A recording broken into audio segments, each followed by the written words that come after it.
Hello, and this is Ms. Lambie looking over the new document explaining the new AQA set of exams. So what we have here is the document that actually explains the AQA exam. This is just the contents explaining each section of it. I'll be going through each of these sections fairly quickly. So the exam structure is fairly consistent to what it was in the last one, but there's a few differences in how the questions are actually structured and the way that the exam is structured overall. They've tried to make these test papers easier to access for students and to give students a higher confidence. So the types of questions are listed below. So there's the basic closed type questions and the open ones. So the closed ones are the multiple choice, linked boxes, sentence completions, and labeling diagrams. Those are the ones where you pretty much are able to figure out the information from the question. And the next ones are more of the open questions, which is labeling and drawing diagrams, short answers, calculations, and extended responses.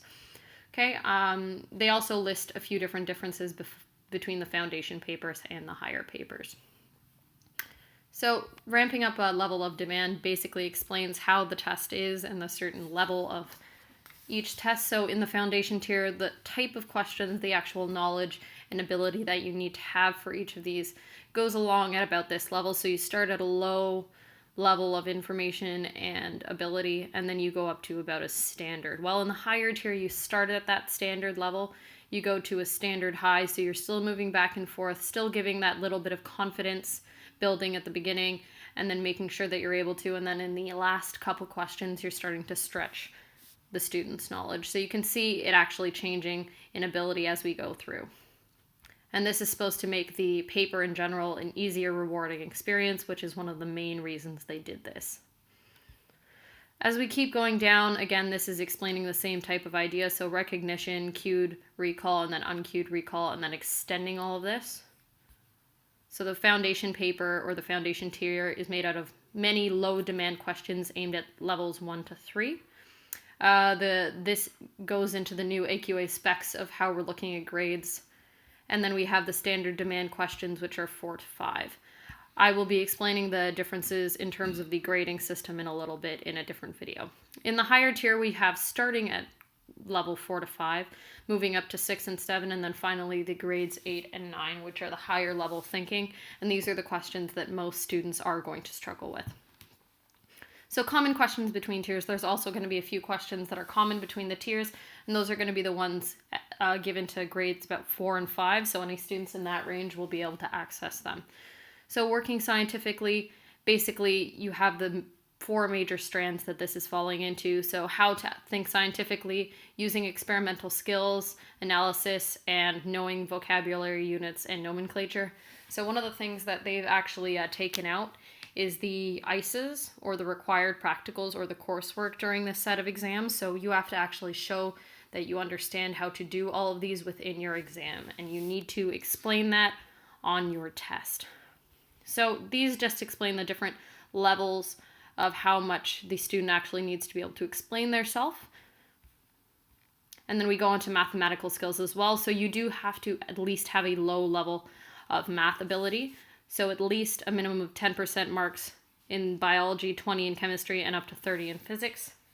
Okay, so you do have to be able to use maths to write this test.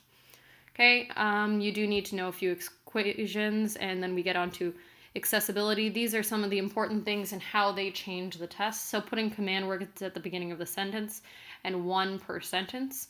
So if something says explain, that would be a command word. And then how they are using the standard wording, direct questioning, scaffolding. This is basically helping you and building up questions to ensure that students understand each section of the question.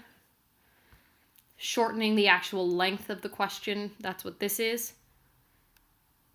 Embolding or using bold for key information. So if something says not or use to. Ensuring the diagrams are clear. A few diagrams tend to not be perfectly clear in some of the older tests, so they made sure that this was true. And only use italics for binomial images, okay? We also have explain unfamiliar terms. So if something isn't something that you should know on your test, they will explain it. Reduce repeated information, and they will give more white space to help make the test easier to read. The next things we're going on to is how some of these questions actually look. So question scaffolding, I'm just going to go through a bit on this. The document's quite long in general, but I'll be going over a few different sections. So here we have a figure 6 is magnified 250. The width of the cell is shown D to E. Calculate this. There's a measure of the ruler. And this is how to get the answers. So it's clear where you have to fill in the marks. They give enough space and they give the equation. This is a fairly low-level question that's easy to access for most students. The mark scheme is listed below. For this one, we also have multiple choice style questions. So there's a few examples here. So what type of compound is calcium oxide? So you can look at these and then you're going to pick the one that it is. We also have a few other questions like this. And the question is going to be worded simply, so it's accessible to all students. What they've realized is that the test paper itself needs to be at a lower reading level so that they're not actually testing reading comprehension of students, but rather the knowledge that they have. I'll have another set of videos explaining more about this and each section of the test. Hope this was helpful.